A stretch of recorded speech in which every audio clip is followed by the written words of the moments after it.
नमस्कार दोस्तों। तो आज हम लोग देखने वाले हैं टाइप्स ऑफ सिस्मिक वेव्स और उसके आगे हम लोग देखेंगे interior of the earth. Seismic waves से ही जुड़ा हुआ है आपका interior of the earth. Actually में यूपीएससी के अगर आप लोग किसी बुक्स वगैरह में देखोगे तो इंटीरियर ऑफ द अर्थ एक अलग चैप्टर है, ठीक है, एक अलग ही चैप्टर है, लेकिन हम लोग को उतना डिटेल में जाना ही नहीं है क्योंकि इंटीरियर ऑफ द अर्थ से रिलेटेड पुराने थियरीज क्या आते हैं, सीमा सियाल सीमा, वो सब थियरीज वगैरह हम लोग को पढ़ना ही नहीं है।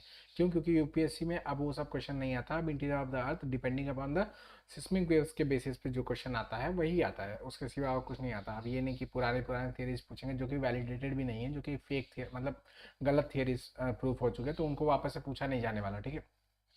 तो हम लोग वही पढ़ेंगे जो हमारे काम का हो, बाकी सब कुछ बेवजह का चीज़ें इसमें पढ़ना नहीं है, इसीलिए मैं दोनों को यहीं पे ले रहा हूँ, ठीक है। सिस्मिक वेव्स क्या, कौन कौन से टाइप्स क्या है और उनकी मदद से हम लोग इंटीरियर ऑफ द अर्थ किस तरीके से पढ़ सकते हैं, ठीक है। चलिए फटाफट से स्टार्ट करते हैं। Types of the seismic waves. Seismic waves को जैसे मैंने बताया था अर्थक्वेक वेव्स भी कहा जाता है, ठीक है। दो टाइप के, दो प्राइमरी टाइप के वेव्स होते हैं, एक तो है बॉडी वेव्स और सेकंड है सरफेस वेव, ठीक है। दो ही टाइप में डिवाइडेड है। देखिए मैं आप लोगों को फोटो में दिखाता हूँ। ये पी वेव्स और एस वेव जो है इनको बॉडी वेव्स कहा जाता है, ठीक है, क्योंकि ये बॉडी में चलता है। जो आपका अगर ये धरती है, ठीक है, धरती जो है, तो ये अगर यहाँ पे हाइपो सेंटर है या फिर फोकस है, तो यहाँ पे जो वेव्स निकलने वाले वो पी और एस होने वाला है, ठीक है। ये बॉडी के अंदर ही मूव करने वाले, ओके। लेकिन जो सरफेस पे मूव करने वाले हैं जिनको एल वेव्स भी कहा जाता है, एल वेव्स भी कहा जाता है, लॉन्गिट्यूडनल वेव्स भी कहा जाता है, वो वेव्स जो हैं उनको वो उनको सरफेस वेव्स कहा जाता है, एल वेव्स को, ठीक है। जो हम लोग आगे देखने वाले हैं, पर बारी बारी देखते हैं। सरफेस वेव्स और बॉडी वेव्स दो टाइप के वेव्स होते हैं आपके सिस्मिक वेव्स से। बॉडी वेव्स में बात करते हैं, ये बॉडी में जनरेट होती है जैसे मैंने आपको बताया, और ये मूव करते हैं हर एक डायरेक्शन में, ठीक है। एक जो आपका हाइपो सेंटर होगा वहां से वो हर एक डायरेक्शन में मूव करना स्टार्ट करता है, हर एक डायरेक्शन में, ठीक है। 14 दिशाओं में मूव करना स्टार्ट करता है। नेक्स्ट दो टाइप्स के होते हैं आपके body waves. Body waves further classified into two types. आपके बॉडी वेव्स और सरफेस वेव्स ऐसे दो वेव्स हैं आपके अर्थक्वेक के। और body waves are further divided into primary waves and secondary waves, P waves और एस वेव जिनको कहा जाता है, ठीक है। पी वेव लॉन्गिट्यूडनल वेव्स हैं और एस वेव जो है वो ट्रांसफर वेव्स हैं, ठीक है। मैं आपको आगे दिखाऊंगा किस तरीके से लॉन्गिट्यूडनल वेव्स कैसे ट्रैवल्स करते हैं और आपके ट्रांसफर वेव्स कैसे ट्रैवल करते हैं, ठीक है। दोनों भी आपको बताऊंगा। आप लोगों को सारे क्वेश्चन वगैरह डाउट हो रहे हैं सब वहीं पे क्लियर हो जाएंगे, ठीक है। अब चलिए पहले आते हैं पी वेव्स के ऊपर। प्राइमरी वेव्स, पी वेव्स मतलब प्राइमरी वेव्स। ये फर्स्ट वेव है जो कि आपके सिस्मोग्राफ के ऊपर रिकॉर्ड होते हैं, इसीलिए इनको प्राइमरी वेव या पी वेव कहा जाता है, ठीक है। ये मतलब जैसे ही आपका फर्स्ट इंटेंसिटी स्टार्ट हुआ, जो अर्थक्वेक आता है, तो उनसे जो पहला वेव जनरेट होने वाला है उन्हीं को कहा जाता है प्राइमरी वेव, ठीक है।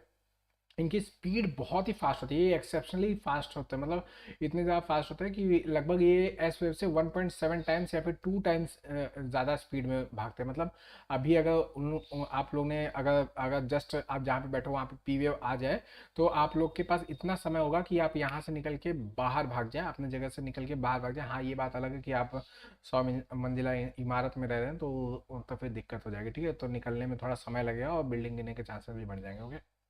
लेकिन अगर आप ऐसी जगह पे रह रहे हैं लोकल एरिया में, कहीं पे ज़मीन पे या ग्राउंड फ्लोर पे वगैरह पे रह रहे हैं, फर्स्ट फ्लोर पे भी रह रहे हैं, तो आप वहाँ से निकल के विद इन 2 मिनट्स तो आपको एटलीस्ट समय मिल जाएगा, 1 से 2 मिनट तक का समय मिल जाता है भागने के लिए, ठीक है। तो प्राइमरी वेव्स आपके पहले आते हैं, लेकिन ये डिस्ट्रक्शन नहीं पैदा करता, ये भी आपको बताओ। Primary waves are least destructive. इनके पास इनके इनके स्पीड बहुत तेज़ होती है लेकिन डिस्ट्रक्टिव कम होता है। क्यों? क्योंकि ये जो आपके लॉन्गिट्यूडनल वेव्स होने की वजह से इनके डिस्ट्रक्शन पावर बहुत कम होता है। देखिए मैं आपको लॉन्गिट्यूडनल वेव और ट्रांसवर्स वेव्स क्या होता है वो दिखाता हूँ। ये आपका लॉन्गिट्यूडनल वेव्स है जो कि पी वेव्स है, ठीक है। और ये जो एस वेव है वो इस तरीके से मूव करता है। पहले हम लोग पी वेव को देखते हैं, एस वेव को बाद में देखेंगे, ठीक है। लॉन्गिट्यूडनल वेव इस तरीके से, मतलब ये कंप्रेशन कर रहे हैं और फिर रिफ्रैक्शन कर रहे हैं, या फिर एक्सटेंशन भी कहा जाता है, ठीक है। कंप्रेशन कर रहे हैं फिर से, और फिर उसका एक्सटेंशन कर रहे हैं, फिर कंप्रेशन कर रहे हैं, फिर एक्सटेंशन कर रहे हैं। इससे क्या है, ये ऐसे जो पुराने ज़माने में एक म्यूजिक म्यूजिक वाला इंस्ट्रूमेंट नहीं होता था, अभी भी बजाया जाता है कहीं कहीं पे, तो उस तरीके से जीना यहाँ मरना है वो टाइप का, ठीक है। I remember like this, that is I use this analogies, okay. तो आप लोग को जैसे यूज़ हो आप वैसे याद रखिएगा। सॉरी इसके अगर आप लोग को ये इतना भी जोक याद नहीं लगा हो, ठीक है। तो I use to read like this, तो कि ऐसे ऐसे आप जो आपका कंप्रेशन पैदा कर रहे हो और फिर उसका आप एक्सटेंशन पैदा कर रहे हो, फिर कंप्रेशन पैदा कर रहे हो, एक्सटेंशन पैदा कर रहे हो। तो इनसे क्या होता है ना कि अब आपको एग्जाम बताता हूँ कि क्यों अर्थ पे इतना इनसे डिस्ट्रक्शन नहीं होगा। अब ये आपका हाइपो सेंटर, ओके, ये आपको हटा देता हूँ, ठीक है। ये आपका हाइपो सेंटर है, तो ये इस डायरेक्शन में मूव कर रहा है, ठीक है, ऊपर के डायरेक्शन मूव कर रहा है, ठीक है, ऊपर के डायरेक्शन मूव कर रहा है। एनर्जी का डायरेक्शन, जो एनर्जी का ट्रांसफर है वो ऊपर की तरफ हो रहा है, ओके। लेकिन ये कंप्रेशन पैदा कर रहे हैं और फिर एक्सटेंशन पैदा कर रहे हैं, ठीक है, पूरा का पूरा एक्सटेंड हो रहा है और फिर कंप्रेस होता है, फिर एक्सटेंड होता है, फिर कंप्रेस होता है। तो एक्चुअली में देखा जाए तो ये अर्थ को ऊपर जब जाएगा, अगर ये अर्थ ऊपर की तरफ मूव करेगा, मतलब जो आप जस्ट ऊपर अबाउ द जो एपी सेंटर है वो अगर मूव करके ऊपर की तरफ भागेगा, तब तो डिस्ट्रक्शन पॉसिबल है। लेकिन ऐसा होता ही नहीं है, क्यों? क्योंकि ये इतना बड़ा सॉलिड मास होता है कि इतनी एनर्जी नहीं होती है कि ये पूरा का पूरा जो अर्थ का सेक्शन है, वो जो अर्थ का ब्लॉक है, एपी सेंटर वाला ब्लॉक है, वो ऊपर की तरफ मूव नहीं कर पाता।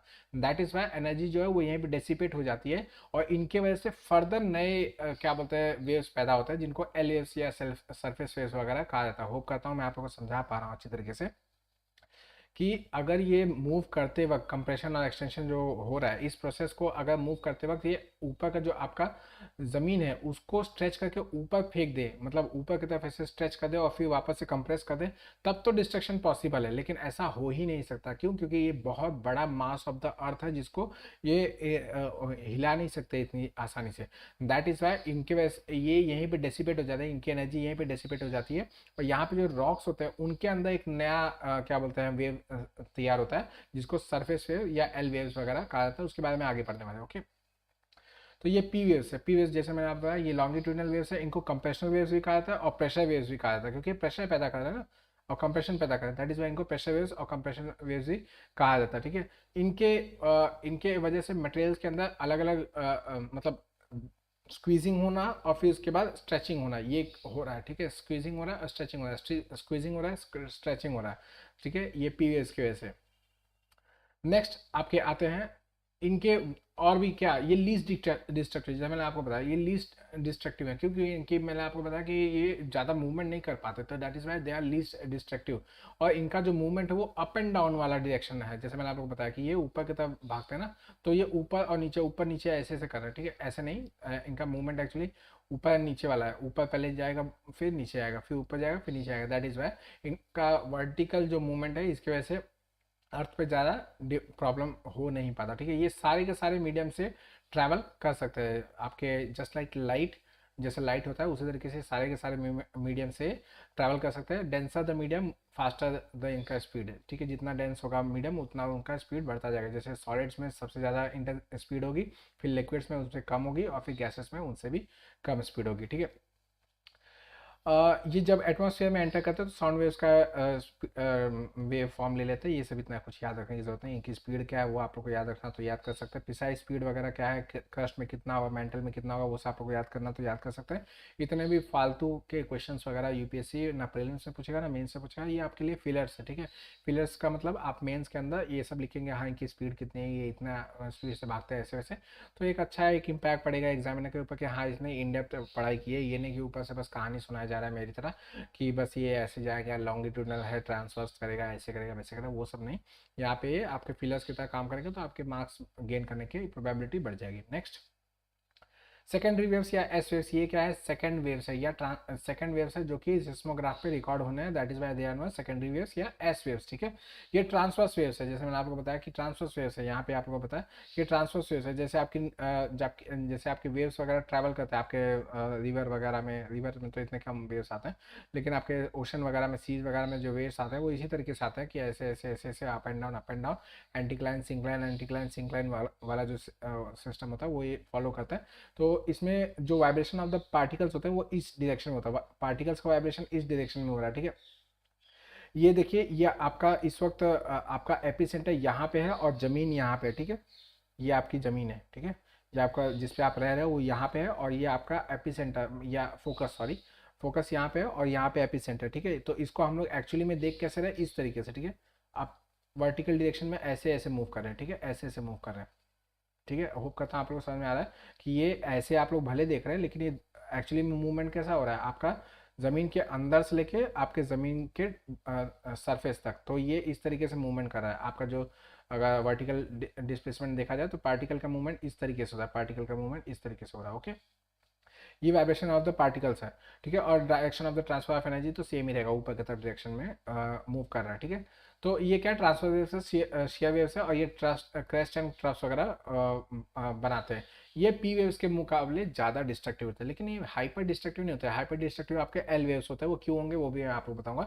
लेकिन इनका पावर जो है वो आपके पी वेव्स के कंपैरिजन में ज़्यादा होता है। दैट इज़ वाई मैंने आपको पहले बताया कि जब आपका पी वेव्स आ जाएगा तो आपके पास इतना समय मिल जाता है कि आप भाग जाओ। पी वेव्स तो डिस्ट्रक्टिव इतना है नहीं, तो उनकी वजह से छोटे मोटे यहाँ बात गिरना उड़ना हिलना डुलना चीज़ें होगा, आपको पता चलेगा वो हो यहाँ पे भूकंप आ रहा है, 2 मिनट का समय मिला है आपको, भागो वहाँ से जितना तेजी से भाग सकते हो, इससे पहले कि सेकेंडरी वेव आ जाए। सेकेंडरी वेव आएगा तो ये उनसे ज़्यादा डिस्ट्रक्टिव होता है as compare to P wave से। और फिर सेकेंडरी वेव्स और पी वेव्स जब क्या बोलते हैं जो वहाँ पे रॉक्स होते हैं जो आपके सरफेस पे जब टकराते हैं तो वो पैदा करते हैं एल वेव्स, ठीक है। तो वो ज़्यादा मोस्ट डिस्ट्रक्टिव फॉर्म उन्हीं का होता है, ठीक है।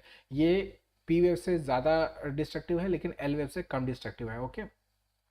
इनका मूवमेंट साइड टू साइड होता है, जैसे मैंने आपको बताया कि ये नीचे से ऊपर की तरफ जा रहा है, तो ये कैसा मूवमेंट कर रहा है, ये ऐसे ऐसे मूवमेंट कर रहा है ना। तो ये साइड है, एक साइड से दूसरे साइड पे जा रहा है। वैसे जैसे आपका पी वेव में मूवमेंट कैसा होता है, up and down up and down up and down movement होता था, लेकिन इनका मूवमेंट कैसा है, side wave. That is why इनकी इंटेंसिटी डिस्ट्रक्शन करने की वो आपके पी वेव से ज़्यादा होती है, ठीक है। They can not pass through fluid gases and liquid से ये पास नहीं हो सकते। ये आपको मेन याद रखने है, इसी की वजह से हम लोग इंटीरियर ऑफ द अर्थ को पढ़ पाते हैं। ये मेन इनका ये ऐसे का मेन क्रक्स आइडिया है कि ये लिक्विड से और क्या बोलते हैं गैसेस वगैरह से पास नहीं हो सकते, क्योंकि इनके पास शेयर स्ट्रेस वगैरह नहीं होते लिक्विड्स के अंदर, ठीक है।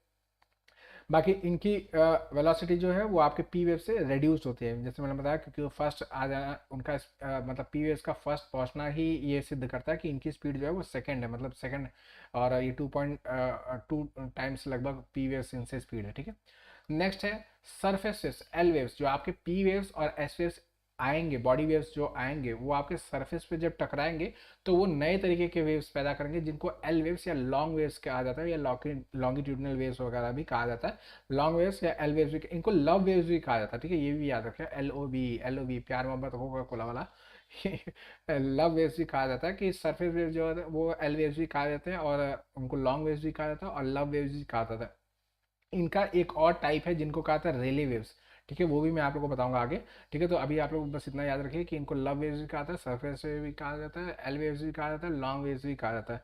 तो ये क्या हुआ, आपका ये सरफेस है, ठीक है, सॉरी, सरफेस है, सरफेस के ऊपर आपका पी वेव्स आया टकराया, ऐसे आया टकराया, तो इस सरफेस के अंदर अब कंपन स्टार्ट होगी, इसका अलग ही वेव होगा। ये वेव जो होगा ये ज़्यादा पावरफुल होगा, क्यों, क्योंकि बॉडी के ऊपर, मतलब ये बॉडी के अंदर नहीं जाने वाला, ये जो आपका जमीन का ऊपर वाला बॉडी है उसी के ऊपर सिर्फ ऐसे तैरने वाला, ठीक है। अभी तक के जितने वेव्स थे, एस वेव्स और पी वेव्स, वो आपके बॉडी के अंदर थे, मतलब आपके जमीन के नीचे थे, ठीक है। दैट इज वाई इनकी जो ऊपर टकराने के बाद इन लोग डेसिपेट हो जा रहे हैं, इनकी ताकत खत्म हो जा रही है, लेकिन इनकी ताकत जो है वो मॉडिफाइड हो जा रही है एल वेव्स के अंदर, और ये एल वेव्स इस तरीके से मूव कर रहे हैं, ठीक है। ये आपकी आके जमीन है तो ये ऊपर नीचे इस तरीके से मूव कर रहे हैं, मतलब साइड बाय साइड मूव कर रहे हैं, और दैट इज वाई इनकी डिस्ट्रक्शन सबसे ज़्यादा होती है, ठीक है। ये सबसे ज़्यादा पावरफुल होते हैं, इनकी वेवलेंथ वगैरह बहुत ज़्यादा होने की वजह से ये बहुत ज़्यादा तेज़ी से मतलब मूव करते हैं इधर से उधर, और डिस्ट्रक्शन पावर भी इनकी ज़्यादा हो जाती है, ठीक है। लेकिन इनकी फ्रीक्वेंसी वगैरह कम हो जाती है, ठीक है। इनकी फ्रीक्वेंसी कम हो जाएगी लेकिन इनकी डिस्ट्रक्शन पावर वगैरह बढ़ जाती है, ठीक है। नेक्स्ट, एपिसेंटर के जस्ट नेबरहुड में इनका डेवलपमेंट सबसे पहले होता है। जैसे मैं बताया, epicentre is the first point जहाँ पे आपका फर्स्ट प्राइमरी वेव टच करता है, that is the point known as epicentre, ठीक है, जिसको केंद्र कहा जाता है, भूकंप का केंद्र जो होता है वो कहा जाता है एपिसेंटर। तो यहाँ से जैसे टकरा है वहाँ से वो एल वेव्स बन के निकलना स्टार्ट हो जाता है, ठीक है। ये अपनी एनर्जी जो है वो बॉडी वेव्स के मुकाबले बहुत स्लो डिसिपेट करता है। देखिए क्या है कि बॉडी वेव्स क्या है, बॉडी वेव्स आपके एक एक जगह से निकलने के बाद ये पूरे सर्कल में भाग रहे हैं, एक एक ऐसे ऐसे ऐसे हर डायरेक्शन में भाग रहे हैं। लेकिन जो आपका एल वेव्स है वो सिर्फ और सिर्फ एक एक जगह पे ये पॉइंट ऑफ एपिसेंटर है, यहाँ से जब मूव करेगा तो ये बस इतने ही दूरी पे ऐसे ही मूव करेगा, ठीक है। ऐसे मूव करने वाला, ये पूरा का पूरा चारों दिशाओं में ऐसे सर्कुलर मोशन में नहीं जाने वाला। दैट इज वाई इनकी जो एनर्जी को रिलीज करने की ताकत होती है वो as compare to P waves and S wave बहुत ही स्लो होती है। दैट इज वाई इनके पास काफ़ी समय तक एनर्जी रहती है, और इसी वजह से इनकी डिस्ट्रक्शन काफ़ी दूर दूर तक भी होती है, ठीक है। बाकी मैंने बताया मोस्ट डिस्ट्रक्टिव टाइप के होते हैं, इनकी बॉडी वेव्स वगैरह में काफ़ी दूर तक पहुंचने की ताकत होती है। ये स्लोएस्ट फॉर्म से होता है, सीधे जैसे मैंने आपको बता दिया कि ये स्लोएस्ट फॉर्म है। आपके पी वेव्स पहले होंगे, फिर एस वेव्स होंगे, उसके बाद एल वेव्स होंगे, ठीक है। नेक्स्ट, रेले वेव्स क्या है? रेले वेव्स, इसी में मैंने आपको लव वेव बता दिया, वो आपके सरफेस वेव्स को, एल वेव्स को आपके लव वेव भी कहा था। रेले वेव्स क्या है? रेले वेव्स जैसे मैंने आपको सरफेस वेव बताया वो इस तरीके से मूव करे, लेकिन समटाइम इट हैपेंस कि जो आपका ऊपरी जो सरफेस है, यहाँ पे जब आपका पी वेव्स आके टकराया तो सरफेस को ऐसे से मूव करने के बजाय उसने सरफेस को ऐसा मूव कर दिया, ठीक है? समझ में आ रहा है आपको? जैसे आपके नदी के अंदर नदी बार बार निकल रहा है, सी के अंदर, ओशन के अंदर जैसे ज्वार आते हैं, ठीक है, ऐसे ऐसे मूव करता है, ठीक है? तो उसी तरीके से इसको मूव करना था, इस तरीके से, ठीक है, एम शेप में या डब्ल्यू शेप में आप कह सकते हैं, इस तरीके से मूव करना चाहिए था, तो वो एल वेव्स बनता। लेकिन उसने क्या किया कि उसने इसको इस तरीके से मूवमेंट दे दिया, एंटी सिंक्लाइन और सिक्लाइन वाले फॉर्म में, जिसकी वजह से क्या हुआ कि आपका जो एनर्जी का ट्रांसमिशन हो रहा है वो एक वेव की तरह हो रहा है, जैसे आपका ओशन के वेव्स होते हैं वैसे की तरह हो रहा है। दैट इस टाइप के वेव्स को कहा था रेले वेव्स, ठीक है? इनका जो मूवमेंट है ये अप एंड डाउन टाइप का है, दैट इज वाई इनको कहा था रेले वेव्स। रेले नाम के जो जियोलॉजिस्ट थे उन्होंने इसको सर्च किया था, that is why Rayleigh waves कहा जाता है, ठीक है? होप करता हूँ ये आपके वेव्स के फॉर्म्स वगैरह आपको समझ में आ गए, टाइप्स वगैरह समझ में आ गए। इसके अलावा भी P dash, S dash, P double dash, P S double dash, ऐसे टाइप के फर्दर क्लासिफिकेशन है, वो हम लोग को एकदम डीप में जाने की ज़रूरत नहीं है, वो सब चीज़ें आप लोग को यूपीएससी पूछने वाला नहीं है, ठीक है? नेक्स्ट आता है सिस्मिक वेव्स की मदद से हम लोग इंटीरियर ऑफ द अर्थ कैसे पढ़ सकते हैं, ठीक है? सिस्मिक वेव्स की मदद से हम लोग इंटीरियर ऑफ द अर्थ कैसे पढ़ सकते हैं? तो फर्स्ट, अराइवल टाइम्स बहुत इंपॉर्टेंट है। देखिए क्या है कि अराइवल टाइम पहले पी आएगा, फिर एस आएगा, फिर एल जनरेट होने वाला है, ठीक है? ये सब चीज़ें हम लोग को पता होनी चाहिए। क्यों? क्योंकि देखिए पी क्यों पहले आ रहा है, क्योंकि पी का जो मूविंग का शक्ति है वो सबके लिए बहुत ही तेज है। डेंसर वो सब में मूव कर सकता है, सॉलिड लिक्विड गैसेस तीनों में मूव कर सकता है, और denser the medium faster the speed, ठीक है? लेकिन एस वेव में ऐसा नहीं है, वो लिक्विड से नहीं ट्रांसफर कर सकता है, गैस से ट्रांसफर नहीं कर सकता है। तो आपकी ज़मीन के अंदर काफ़ी सारे लिक्विड भी है, गैसेस भी है, दैट इज़ वाई इनकी स्पीड स्लो हो जाती है as compare to P waves. तो ये बताता है कि भाई पानी क्या मतलब कहाँ पे लिक्विड हो सकता है, कहाँ पे मतलब कहाँ पे सॉलिड हो सकता है, ये सब चीज़ें अंदाज़ा लगाना आसान है। देखिए कोई भी ज़मीन के अंदर खड्डा करके जा तो सकता नहीं है, तो हम लोग जस्ट एस्टिमेट करें, एज्यूम करें कि ये यहाँ पे ऐसा ही होगा, ठीक है? अगर इससे पहले का अगर कोई थियरी का बता दूं तो एक थियरी आई थी जिसमें सियाल और सीमा और नीफे लेयर का बात किया गया था, जो इससे पहले पॉपुलर थियरी थी। उसने कहा था कि भाई अर्थ जो है वो 3 लेयर्स में डिवाइडेड है, एक लेयर का नाम है, फर्स्ट ऊपर वाले का नाम है सियाल, ठीक है? उसके बाद है सीमा, और थर्ड वाले अंदर वाले का नाम है नीफे। नीफे मतलब निकल एंड फेरस, ठीक है? सीमा का मतलब सिलिकॉन एंड मैग्नीशियम, और सियाल का मतलब सिलिकॉन एंड एल्यूमिनियम, ठीक है? ये जो लेयर्स है इसमें डिवाइडेड था, लेकिन फिर उसको हम लोग ने डिस्कार्ड कर दिया। उसके बाद हम लोग ने सिस्मिक स्टडी के बेसिस पे इंटीरियर ऑफ द अर्थ को बना के रखा है।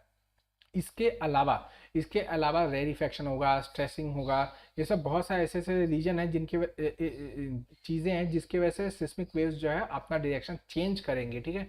वो कभी एक डायरेक्शन में जाएंगे, कभी एक डायरेक्शन में जाएंगे। उनका हो सकता है एपिसेंटर कहीं और हो, जैसे फोकस यहाँ पे हो, लेकिन हो सकता है उसका एपिसेंटर यहाँ पे हो जाए। क्यों? क्योंकि मतलब जैसे ये आपका अगर अर्थ है तो ऐसा हो सकता है कि यहाँ पे फोकस हो लेकिन एपिसेंटर यहाँ पे हो जाए। क्यों? क्योंकि क्या हो सकता है, रास्ते में कोई ऐसी ऐसी चीज़ें हो सकती है जिसकी वजह से इसने रिफ्रैक्ट किया हो, यहाँ से वहाँ स्ट्रेच किया हो, दैट्स व्हाई इसकी इंटेंसिटी एपिसेंटर पे अलग चली गई हो, फोकस पे अलग हो, ठीक है?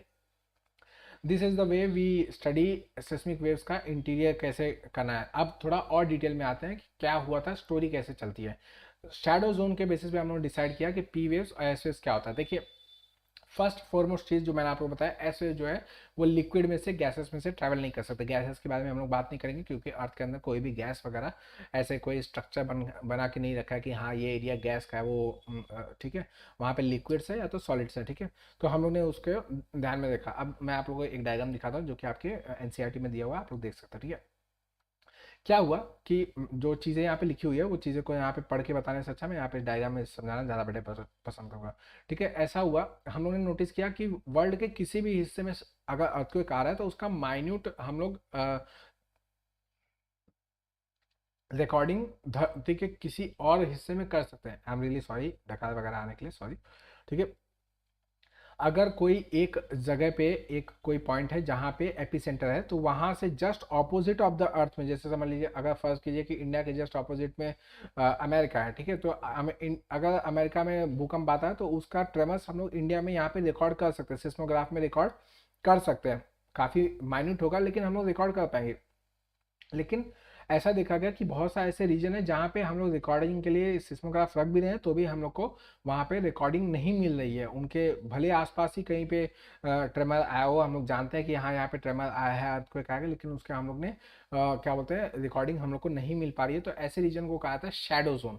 ठीक है, शैडो जोन मतलब जहाँ पे उनका ट्रेमर वगैरह फेल्ट नहीं हो पा रहा, इसको कहा था शैडो जोन। ठीक है, तो जैसा कि मैंने बताया था कि एस वेव जो है वो लिक्विड में से नहीं ट्रांसफर हो सकते। तो हम लोग ने ये नोटिस किया कंटिन्यूसली, बार बार देखने के बाद हम लोग को पता चला कि एक बहुत बड़ा रीजन जो कि आपका 103 डिग्री से लेकर 103 डिग्री के बीच में जो आपका रीजन है वो पूरा का पूरा शैडो जोन से डिवॉइड है। मतलब आपका एस एस वेव के शैडो जोन इससे यहाँ पे फॉर्मेशन हो रहा है। मतलब यहाँ पे पूरा का पूरा जो है एस वेव रिसीव ही नहीं हो रहा है, मतलब ये एस वेव का पूरा शैडो जोन बन के रखा है 103 से लेकर 103।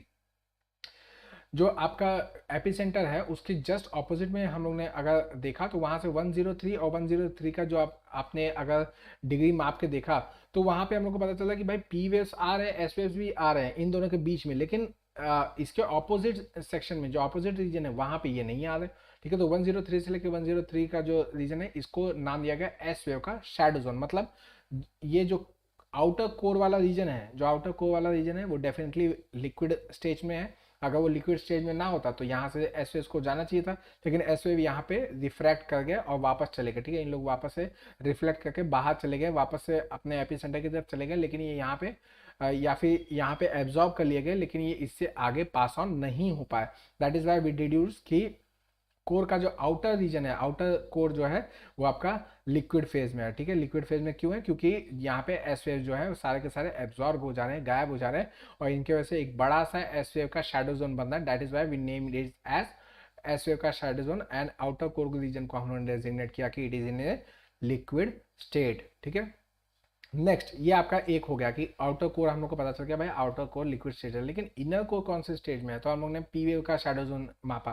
पी वेव का शैडो जोन हम लोग ने देखा कि हम लोग को पता चला कि भाई पी वेव का शैडो जोन जो है बहुत ही छोटा है, 103 से लेकर 142 के बीच में, और सेम ऐसा ही अगले साइड भी 103 से लेकर 142 के बीच में ही ये बना रहा है शैडो जोन। ठीक है, यहाँ पे पी वेव से रिसीव नहीं हो रहा है और यहाँ पे एस वेव भी रिसीव नहीं हो रहा है, देखिए यहाँ पे।